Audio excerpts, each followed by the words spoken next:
Good morning dear student. Class 10th maths के student का स्वागत है। आइए हम लोग क्वाड्रेटिक इक्वेशन द्विघात समीकरण के कुछ और क्वेश्चन करें। Class 10th maths chapter 4 exercise 4.3 ये एड्रेस है जहां से पढ़ाई होनी है। द्विघात समीकरण क्वाड्रेटिक इक्वेशन कुछ क्वेश्चन करें।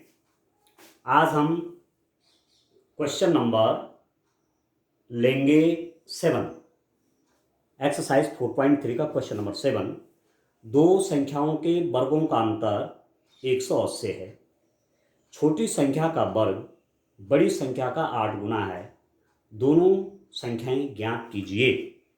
ये है क्वेश्चन। ठीक हो गया। The difference of square of two numbers is 180। The square of the smallest number is 8 times the larger number. Find the two numbers. तो मैं आप थोड़ा क्वेश्चन आप देख लीजिए। ये क्वेश्चन मैं आपको दिखा देता हूँ। देखिए आज हम कौन कौन क्वेश्चन कर सकते हैं इधर से, ये थोड़ा आप देख लीजिए। क्वेश्चन नंबर 7, ठीक है। दो संख्याओं का वर्गों का अंतर 180 से, छोटी संख्या का वर्ग बड़ी संख्या का 8 गुना है। दोनों संख्याएं ज्ञात कीजिए। ऐसे आप क्वेश्चन नंबर 8 भी देख लीजिए और क्वेश्चन नंबर 9 भी, ठीक है। यहीं से देख लीजिए। तो क्वेश्चन मैं आपको यहाँ से भी दे दे रहा हूँ। ठीक हो गया। ये तो हिंदी मीडियम के बच्चों का है। इंग्लिश मीडियम के जो बच्चे हैं वो भी क्वेश्चंस देख ले। ये आपका क्वेश्चन नंबर आपका है 7, 8, 9। ये क्वेश्चंस हैं, ठीक है। The difference of square of two numbers is 180, ठीक है। ये सब तो ये क्वेश्चन आप अपने हिसाब से देख लेंगे। ठीक हो गया। अब चलो हम सॉल्व करेंगे सीधे। अब क्वेश्चन आपको पता चल गया क्वेश्चन कौन सा है। क्वेश्चन नंबर 7 की ओर हम चल रहे हैं। क्वेश्चन नंबर 7, दो संख्याओं के वर्गों का अंतर 180 है। छोटी संख्या का वर्ग बड़ी संख्या का 8 गुना है। दोनों संख्याएं ज्ञात कीजिए। तो इनको मान लेते हैं, ठीक है। मान लेते हैं कि दो संख्याओं के वर्गों का अंतर है ना। The difference of the squares of two number is 180, ये कह रहे हैं, ठीक है। तो मान लेते हैं क्वेश्चन नंबर 7, माना दो संख्याएं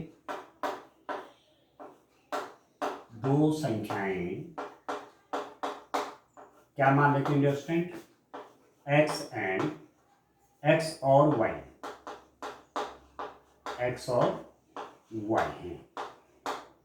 लेट द टू नंबर्स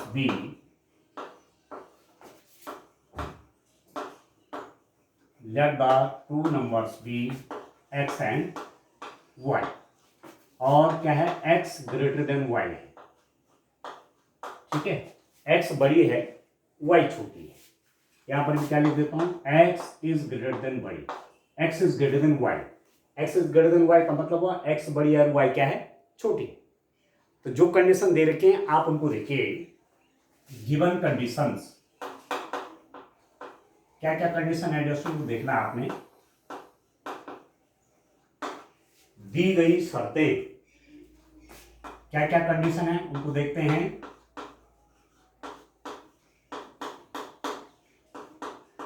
पहली कंडीशन आपके पास क्या है, दो संख्याओं के वर्गों का अंतर 180 है। दो संख्याएं x और y, इनके वर्ग क्या हो जाएगा, x square minus y square. ये तो है दो संख्याओं के वर्गों का अंतर, ठीक है।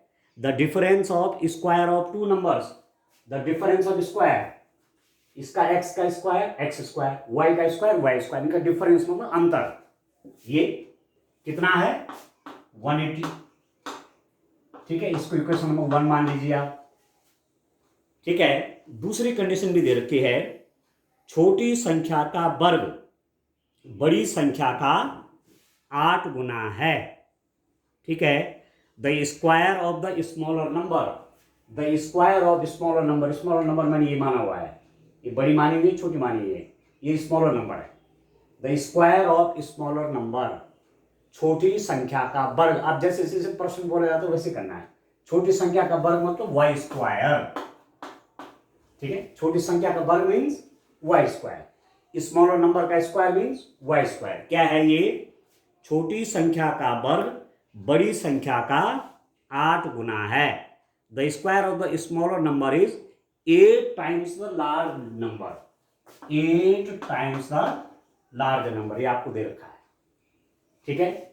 छोटी संख्या का वर्ग बड़ी संख्या का 8 गुना है, ठीक हो गया। तो बड़ी संख्या x है, उसका 8 गुना मतलब 8 से गुना कर लीजिए। Square of the smaller number is 8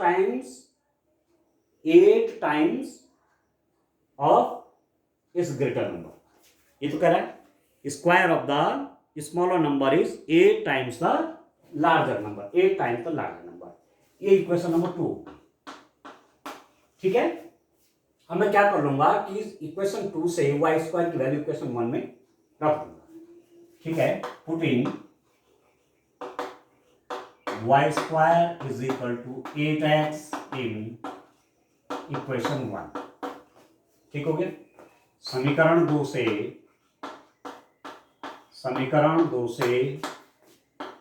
Y square बराबर 8x का मान समीकरण 1 में रखने पर,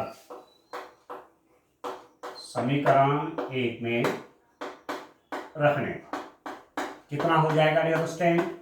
वाई स्क्वायर की वैल्यू यहां रख लीजिए 8x, तो क्या हो जाएगा x square minus y square की जगह पर मैंने 8x लिख दिया इज इक्वल टू 180, और इसको भी लेफ्ट हैंड साइड में कर लेता हूं, x square minus 8x minus 180 is equal to 0। Equation number 3 बन गया। अभी क्या इक्वेशन बनी?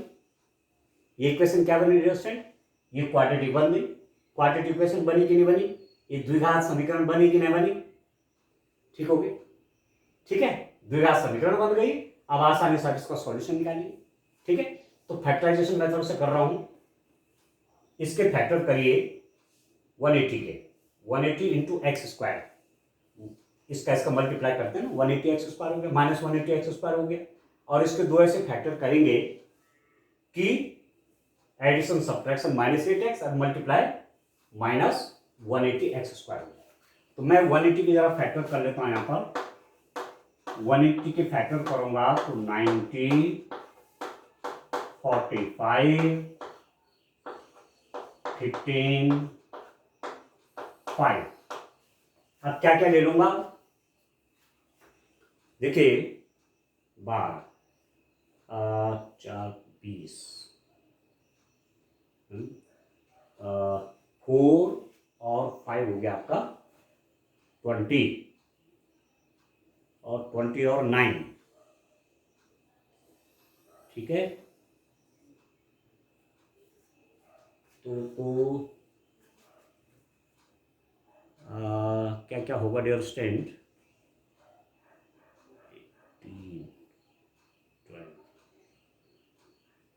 4, 3 जा 12, हाँ ठीक है। यहाँ देखिए इन तीन को मैं एक साथ ले लेता हूँ,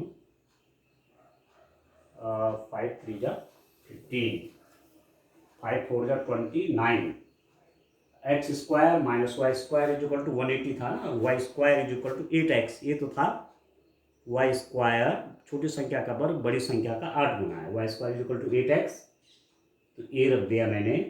और अब कौन कौन पेयर ले लूँगा? 10, 9, 18, हाँ ठीक है ठीक है।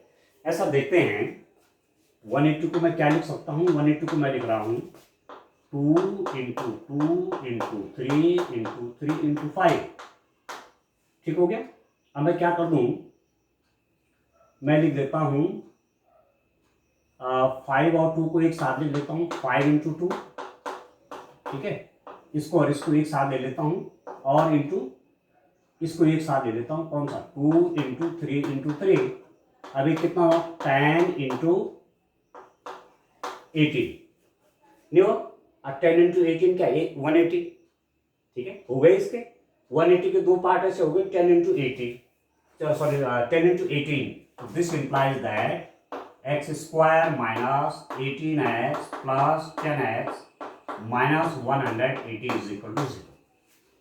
इसका और इसका मल्टीप्लाई माइनस 180 एक्स स्क्वायर आया।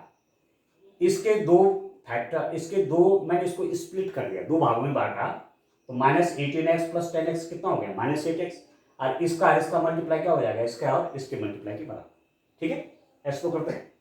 ठीक है, जब फैक्टराइजेशन करते हैं या कहते हैं कि यहाँ पर स्प्लिट, मिडिल टर्म को स्प्लिट करना है, तो ये भी क्वाड्रेटिक इक्वेशन को सॉल्व करने का तरीका है। तो दिस इंप्लाइज दैट आप x कॉमन ले लीजिए तो x माइनस 18 हो गया, x कॉमन ले ले तो x माइनस 18, यहाँ से 10 कॉमन हो गया तो x minus 18 is equal to 0। This implies that अब x माइनस 18 कॉमन ले लीजिए, x minus 18 plus x minus 18 ये कॉमन आ गया, यहाँ पर बचेगा x और ये प्लस 10 इज इक्वल टू 0। ठीक है डियर, तो दो फैक्टर आपके पास ऐसे आ गए कि जिनका मल्टीप्लाई आपका कितना आ रहा है, 0 आ रहा है। ठीक है,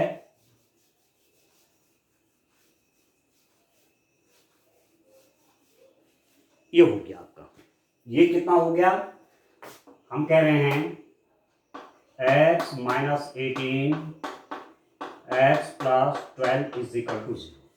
इन दोनों का मल्टीप्लाई 0 है। इफ यदि x minus 18 is equal to 0, this implies that x is equal to 18। यदि x माइनस 18 0 है तो x की वैल्यू 18 हो गई। ठीक है, if x plus 12 is equal to 0, this implies that x is equal to minus 12। ठीक हो गया, तो x की दो वैल्यूज आ रही, या तो वो नंबर 18 है बड़ा वाला, या तो माइनस 12 है।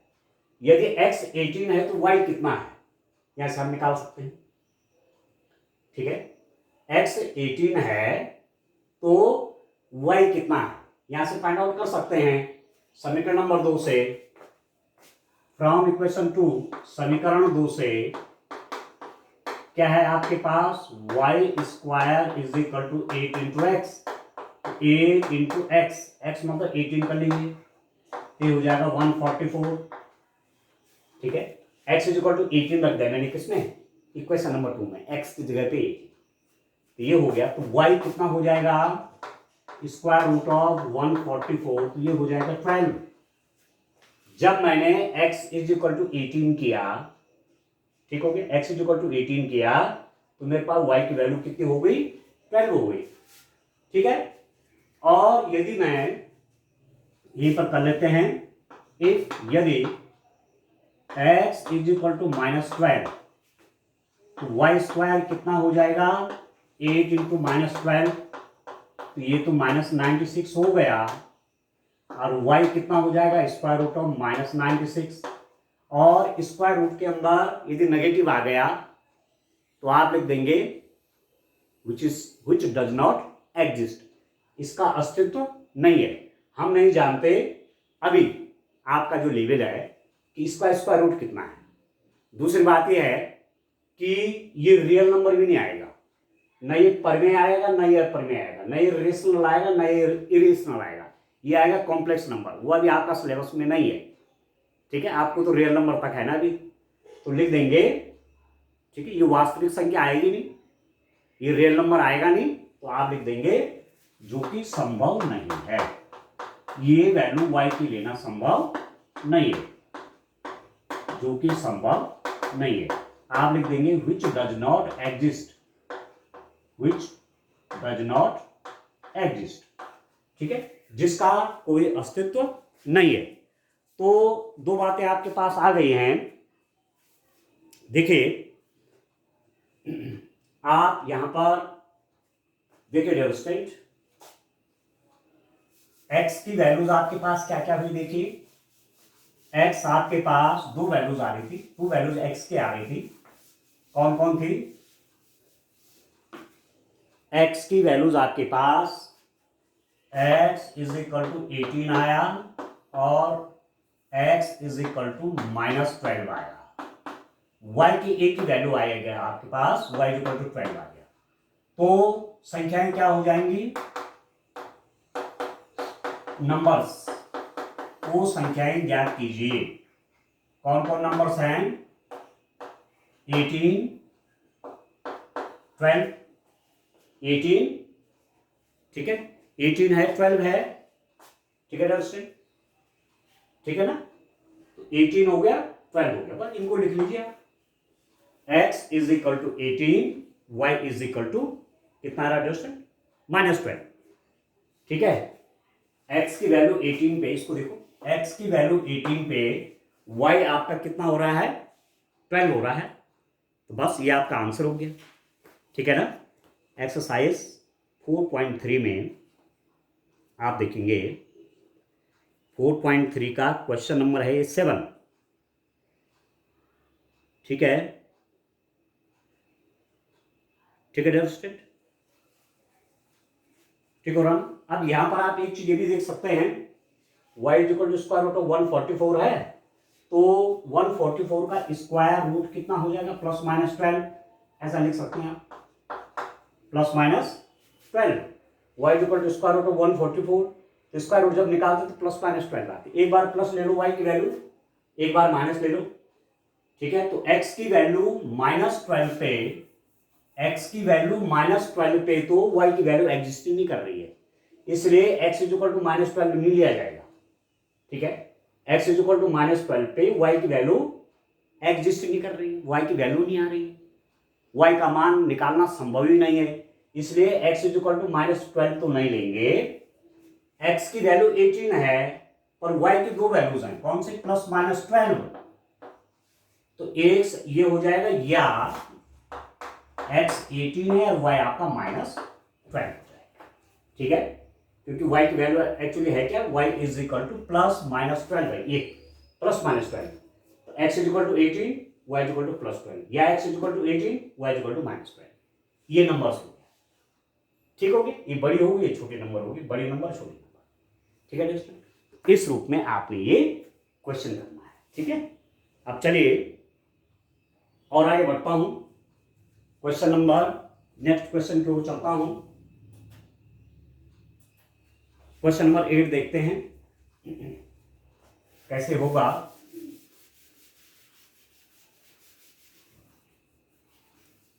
देखिए dear student, question number 8 read करता हूं मैं, ठीक है। तो इस रूप में आपने इक्वेशंस को क्वाड्रेटिक बना देना है। क्वाड्रेटिक इक्वेशन मिल गई तो उसके आपको रूट फाइंड आउट कर देने, सीधी सीधी बात है, ठीक है। तो चलिए नेक्स्ट प्रॉब्लम लेते हैं।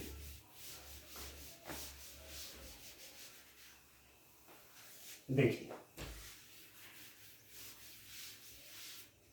आप देखिए क्वेश्चन नंबर 8, क्वेश्चन नंबर 8 देखिए, क्वेश्चन नंबर 8 क्या आपके पास? देखिए क्वेश्चन मैंने आपको पहले बता रखे हैं। एक रेलगाड़ी एक समान चाल से 360 किलोमीटर की दूरी तय करती है। यदि चाल 5 किलोमीटर पर आवर अधिक होती तो वह उसी यात्रा में 1 घंटा कम समय लेती। रेलगाड़ी की चाल ज्ञात कीजिए। A train travels 300 kilometre at a uniform speed. If the speed had been 5 kilometer per hour more, it would have taken 1 hour less for the same journey. Find the speed of the train. ठीक है, train की, रेलगाड़ी की चाल ज्ञात कीजिए। अब मान लेते हैं, माना रेलगाड़ी की चाल,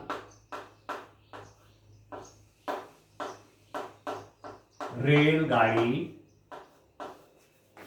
की चाल u किलोमीटर पर घंटा है। Let the speed of the train, let the speed of the train be u kilometre per hour. माना ये स्पीड है ट्रेन की, ठीक है। तो ट्रेन को चलना है, फॉर एग्जांपल मैं लिख देता हूं, ये चलना है ट्रेन को 400 किलोमीटर चलना है। ट्रेन आपकी 400 किलोमीटर चलेगी। 400 है, 400 नहीं है, 360 है। इसे करेक्ट कर लेता हूं, 360 किलोमीटर ट्रेन चलती है। ठीक हो गया। अब आपको देखना है कि 360 किलोमीटर चलने में ट्रेन कितना टाइम लेती है। ठीक है, रेलगाड़ी 360 किलोमीटर की दूरी तय करने में रेलगाड़ी द्वारा लिया गया समय।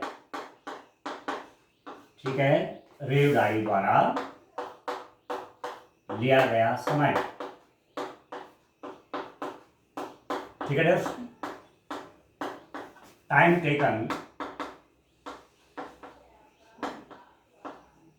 Taken by the train in covering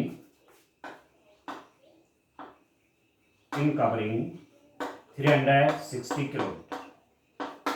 ठीक है, 360 किलोमीटर को कवर करने में ट्रेन ने कितना टाइम लिया। ठीक है स्टूडेंट, तो अब आप देखिए, आप जानते हैं क्या जानते हैं, 4 बराबर दूरी बटे समय, या आप जानते हैं समय इज इक्वल टू दूरी बटे चाल। ऐसा लिख सकते हैं आप ये फॉर्मूला, समय बराबर दूरी बटे चाल। आप लिख देते हैं time is equal to distance over speed. ठीक है, इस फॉर्मूले को आपने साइंस में पढ़े हुए हैं फॉर्मूले, time is equal to distance over speed. तो यहां पर टाइम कितना हो जाएगा, 360 किलोमीटर की दूरी तय करने में रेलगाड़ी द्वारा लिया गया time taken by the train in covering 360 kilometre कितना हो जाएगा, दूरी कितनी है 360 kilometre divided by speed. Speed आपने यू मानी हुई तो यू हो गया, इतना टाइम ट्रेन ने लेना था। दूसरी कंडीशन ये आपसे क्या कह रहे हैं, यदि चाल 5 किलोमीटर अधिक होती, ठीक है, न्यू स्पीड लिख देता हूं, न्यू स्पीड नई चाल ट्रेन की, यदि यह चाल 5 किलोमीटर ज्यादा होती, ठीक है, यदि यह चाल 5 किलोमीटर पर घंटा अधिक होती, ठीक है, if the speed had been 5 kilometre per hour more, भाई स्पीड क्या मानी गई यू, यदि ये 5 किलोमीटर ज्यादा होती तो नई स्पीड मतलब u+5, तो तब कितना टाइम लगता, ठीक है, u+5 चाल से 360 किलोमीटर चलने में रेलगाड़ी द्वारा लिया गया समय। ठीक है, दूरी तो वही है ना भाई, सिंपल सी बात है, पहले u किलोमीटर पर आवर की स्पीड से ट्रेन चल रही थी, 360 किलोमीटर कितना टाइम में कवर करेगी, तो 360/u। आप कह रहे हैं कि यदि स्पीड 5 किलोमीटर पर आवर ज्यादा होती तो नई स्पीड u+5, तो कितना टाइम लगेगा, अब टाइम भी चेंज हो जाएगा, अब थोड़ा जल्दी पहुंच जाएंगे। ठीक हो गया, u+5 चाल से 360 किलोमीटर चलने में रेलगाड़ी द्वारा लिया गया समय, कितना टाइम लेती है रेलगाड़ी। ठीक है, आप लिख सकते हैं with the speed of u+5 the time taken by the train in covering 360 kilometre, वो आप लिख लेना, that is equal to 360/u+5। ये हो जाएगा डिस्टेंस बाय स्पीड। अभी नई स्पीड है तो डिस्टेंस पे स्पीड से डिवाइड करेंगे तो नया टाइम आ गया। अब निश्चित इस टाइम में क्या होना है, ये छोटा होगा, ये टाइम ज्यादा होगा। क्यों होगा, यहाँ स्पीड कम है, यहाँ स्पीड बढ़ गई, तो समय कम लगेगा, सीधी बात है। ठीक है, ये कम स्पीड है, यहाँ स्पीड 5 किलोमीटर मोर है, डिस्टेंस वही है, तो यहां समय कम लगेगा, यहां समय ज्यादा लगेगा, सीधी सीधी बात। ठीक हो गया। अब दूसरी बात आप ऐसा भी कह सकते हैं कि जिस फ्रैक्शन में डिनोमिनेटर बड़ा वो फ्रैक्शन छोटा, ठीक है, तो वैसे भी ये छोटा हो गया, ये बड़ा हो गया। अब क्या कंडीशन दे रखी है, उस कंडीशन को आप यूज करिए। ठीक हो गया, गिवन कंडीशन। अब हमें क्या कंडीशन दे रखी है उसको निकालते हैं। ठीक है डियर स्टूडेंट, गिवन कंडीशन, क्या कंडीशन है, देखिए आपसे कहा गया, इसके बाद क्या कहा गया आपसे, यदि यह चाल 5 किलोमीटर पर आवर अधिक होती तो उसी यात्रा में 1 घंटा कम समय लेती। ठीक है, मतलब पहली स्पीड क्या थी, आप पहली स्पीड क्या थी, पहले की स्पीड अब वो मैंने मिटा दिया है, आपके पास तो होगा ही। पहले की स्पीड थी 300, सॉरी पहले का टाइम था 360 बाई यू, और नया जो टाइम आया 360 डिस्टेंस कवर करने में 360 बाई यू प्लस 5, ये कम है ये ज्यादा है। तो यदि इस स्पीड से ट्रेन चलेगी तो 1 घंटा कम टाइम लेगी, सीधी सीधी बात है। इस स्पीड से ट्रेन चलेगी तो 1 आवर कम समय लेगी, इसका मतलब ज्यादा टाइम है, ये कम है। तो कहने का मतलब हुआ this implies that 360 by u is equal to 360 by u plus 1। ठीक है, ये ज्यादा टाइम है, यू प्लस 5 थोड़ा करेक्ट कर लेंगे। ठीक है, ये जो टाइम है ये ज्यादा टाइम है, ये ज्यादा समय है, ये समय कम है। इस समय से चलेगी, इस समय से चलेगी तो इस समय से 1 घंटा पहले पहुंचेगी। तो सीधी सीधी बात है कि ये आवर में, माना ये यहां से 5 आवर में ट्रेन माना पहुंचा रही, फॉर एग्जाम्पल उदाहरण के लिए, और यहाँ 4 आवर हो जाएगा, 4 + 1, 1 घंटा कम ले गई ना। ठीक है, तो इस स्पीड में जब मैं, सॉरी इस टाइम में +1 ऐड करूंगा तो ये वाला टाइम आ जाएगा। हुआ कि नहीं हुआ क्लियर भाई? पहले क्या था, 360 किलोमीटर चलना है, किस स्पीड से, यू किलोमीटर पर आवर की स्पीड से, इतना टाइम लिया। अब स्पीड बढ़ गई, 5 किलोमीटर और ज्यादा हो गई, यू प्लस 5। तो यदि ट्रेन यू प्लस 5 स्पीड से जाए 360 किलोमीटर तो कितना समय लेगा, 360 बटे यू प्लस 5। ठीक है, ये टाइम ज्यादा है, ये टाइम कम है, ये टाइम ज्यादा है, ये टाइम कम है। और इस और इसमें कितने का अंतर है, 1 का अंतर है ना, मतलब ये जो है इससे 1 घंटा ज्यादा है। तो ये आपकी इक्वेशन हो, ठीक होगी। तो अब आप देखिए, सॉल्व कर लीजिए बस। अब ये हमको इक्वेशन बनानी है और सॉल्व कर देंगे रेजिस्टेंस। ठीक हो रहा है, अब इसकी कोई आवश्यकता नहीं है।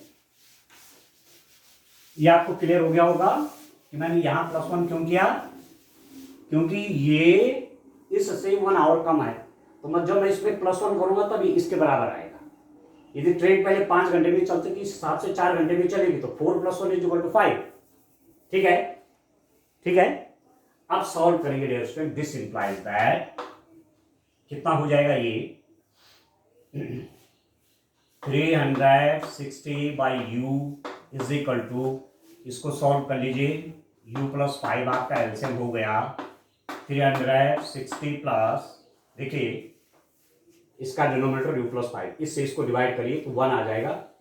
ठीक है, इससे इसको डिवाइड करेंगे तो 1 आ गया, 1 के मल्टीप्लाई इसमें इतना, इसका डिनोमिनेटर 1 है, 1 से इसको डिवाइड करेंगे तो u + 5 होगा, इसके मल्टीप्लाई इसके साथ हो जाएगा तो u + 5 होगा। सीधी सीधी आप डायरेक्ट भी कर सकते, बड़े बच्चे हो गए, इसकी मल्टीप्लाई सीधे इसके साथ कर लीजिए और डिनोमिनेटर पूरा कर लीजिए।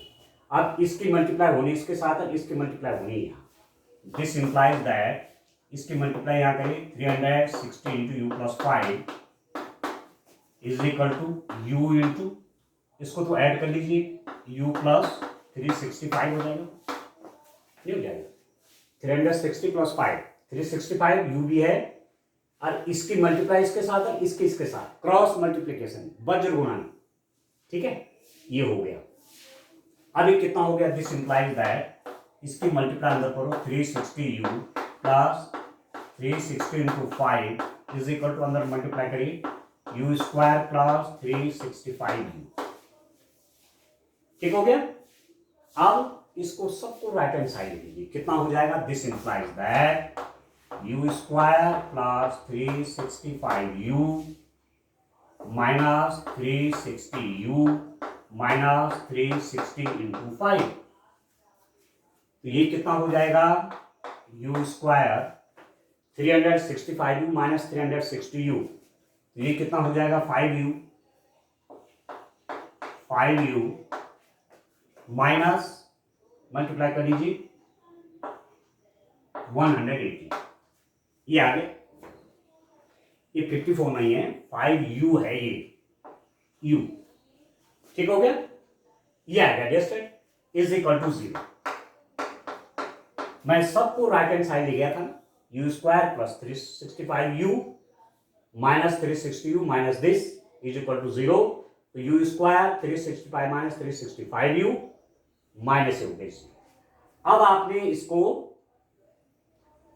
क्या करना है, इसको सॉल्व करना है। अब आपके पास एक क्वाड्रेटिक इक्वेशन आ गई है, ये क्वाड्रेटिक इक्वेशन आ गई, द्विघात समीकरण आ गया u में, इसको सॉल्व करना है। कैसे सॉल्व होगा, देखिए इसका मल्टीप्लाई माइनस 180u स्क्वायर, उसको ऐसा स्प्लिट करिए, इसको ऐसा स्प्लिट दो पार्ट में करिए।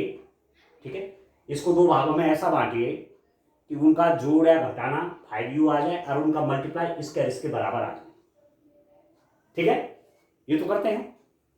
ठीक है, स्प्लिट वाला जो हमने किया था ना क्वाड्रेटिक इक्वेशन सॉल्व करने का, तो इसके इसमें मल्टीप्लाई होगी तो कितना हो जाएगा, ये माइनस